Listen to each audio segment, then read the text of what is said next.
Welcome to Unit 4. This unit reveals stories and secrets that people have kept hidden, and the reasons why they prefer not to tell the whole truth. It also encourages you to think about how news is represented and the reliability of the media we are surrounded with every day. Listen to people talking about how they represent the truth, or not, about themselves, and why it's so easy to believe fake news.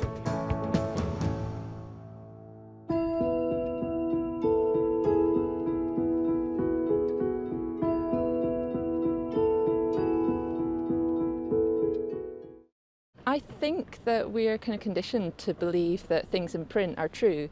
Certainly in the past, news companies were sources of authority, and I think in the public we trust them. And now I think the focus has shifted and people are looking at news more from a marketing point of view rather than spreading truth. I think it's usually quite dramatic, the false data, and again, I don't think you know where it comes from or why it would be fake. You just sort of see a table or a pie chart and assume that it's been done properly and it's correct. Certain aspects of how these stories are told may ring true with them, and so it adheres to their person and their beliefs a lot more strongly than others. I think a lot of people are quite susceptible to social networking and in an extent social programming, so things like that can definitely have an adverse effect on why people would believe sorts of things that are just shown on the internet or in the news, and just outright believe them rather than doing a bit of their own research and coming to their own conclusions. Really, I think those are the big things. I think sometimes they can hear it from perhaps a friend or someone that they know who maybe tells them, sometimes incorrectly, a piece of information, and rather than believing the news, which is a verified source, perhaps they put more trust in someone that they know personally, even though perhaps maybe that person has got it from somewhere that's not a verified source. I think when something is trending, that's if something is a hot topic, people will kind of look at it and see what is being posted about it, and they might just automatically assume, oh, that's what's happening. Even though sometimes with a lot of these trending things, it's just people throwing things in there that aren't the truth or aren't real. They're just trying to get coverage for their own posts.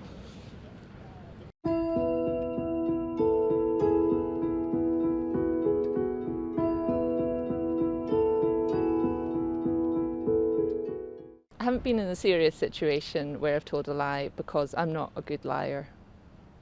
I've told lies when I know that a lie will hurt someone, like someone's got a new haircut and I don't think it looks nice, or some clothes that they love but I think doesn't suit them.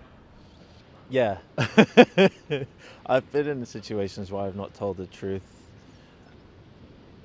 Not so much now, like as I've gotten older, but when I was younger I always thought it was a means of protecting people. Sometimes honesty can be a bit of a double-edged sword, and I've had it where people have told me things and then kind of gone against what they've said, but they've done it in the same way as I've done it to others to try and maybe protect them, or, you know, unfortunately be selfish and maintain my own self-interests. I think it's probably more white lies to save hurting people's feelings. Telling younger children that Santa's still real, or instead of making an excuse about why I can't go somewhere, try and make it sound believable, not to hurt anyone's feelings. Oh, to my parents, yes. Sometimes, most of the time, it's just little white lies where it doesn't hurt them to not know the full truth. Nothing like life-altering that I've lied about, though. Yes. I mean, I have to be honest. It's mainly perhaps when I've been invited to go to, a social event that I didn't really want to go to. I've made up an excuse. I've said I had to work, or I've said I was double booked, rather than, I guess because I didn't want to hurt someone's feelings, I maybe said that rather than I don't want to go.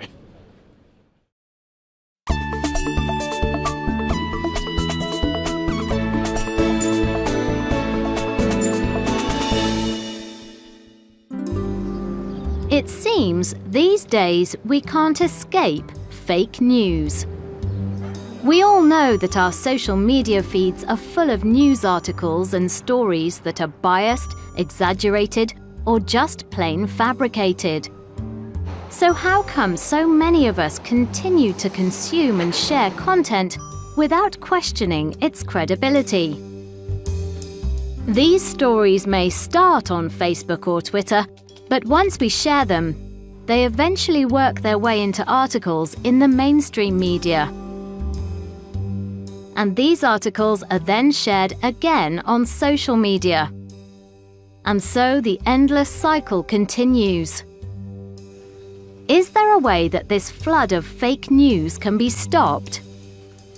Or can we all become better at identifying and simply ignoring it? In recent years, these questions have become an important field of research. My name is John Rosenbeek. I'm a PhD candidate at Cambridge University, and I mainly study fake news and disinformation.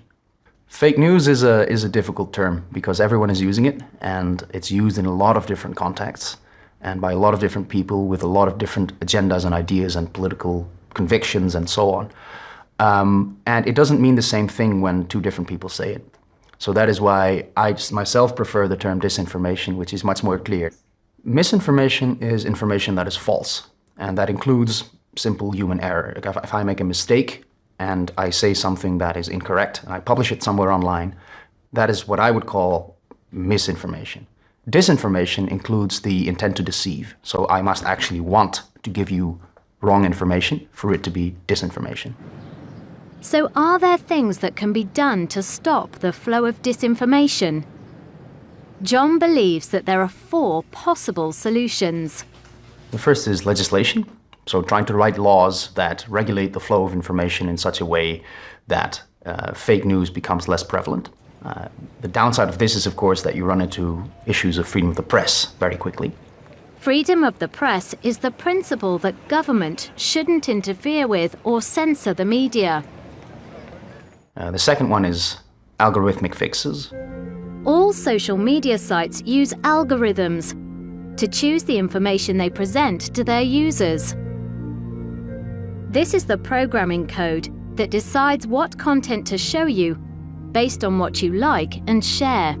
So, for example, on Facebook, you will see certain posts before other posts, and Facebook can decide which posts you see first. So in that way, you can have Facebook tweak the algorithm in such a way that fake news becomes less visible. The downside, of course, is that Facebook then decides what it wants you to see, which is not great. The third category is fact-checking, meaning correcting false stories, which is a good initiative, and for sure that is something that needs to be done. The problem is that you're always going to be behind, simply because it is much harder to fact-check something than it is to create and spread a lie. And the fourth category is education, or what you would call media literacy, which focuses on the individual level, meaning making people more resilient against deception, against manipulation, against disinformation.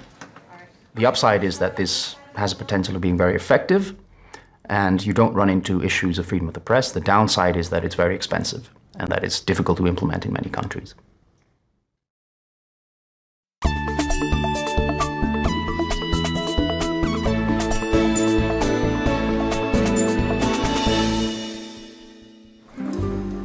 If it is so difficult to stop the flow of disinformation and fake news, is there a way we can protect ourselves from becoming infected with it? John believes that inoculation theory could offer a potential solution. The idea behind inoculation theory is that information can work in the same way as a virus or a bacterium. So, assuming that misleading information can be akin to some kind of infection, how do you make sure that people don't become ill? And normally in medicine that happens through a vaccine.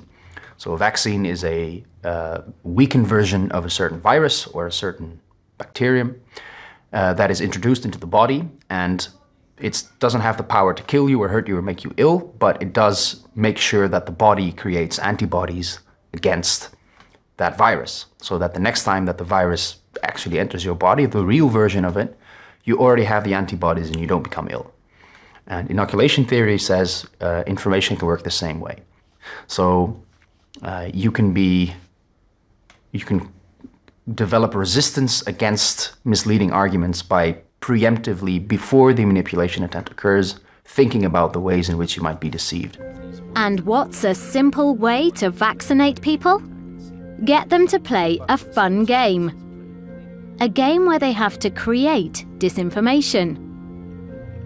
In the game, players are shown a short text or an image, like an article headline. They can react to these in a variety of ways. The player's score is measured by followers and credibility. The aim of the game is to gather as many followers as possible without losing credibility.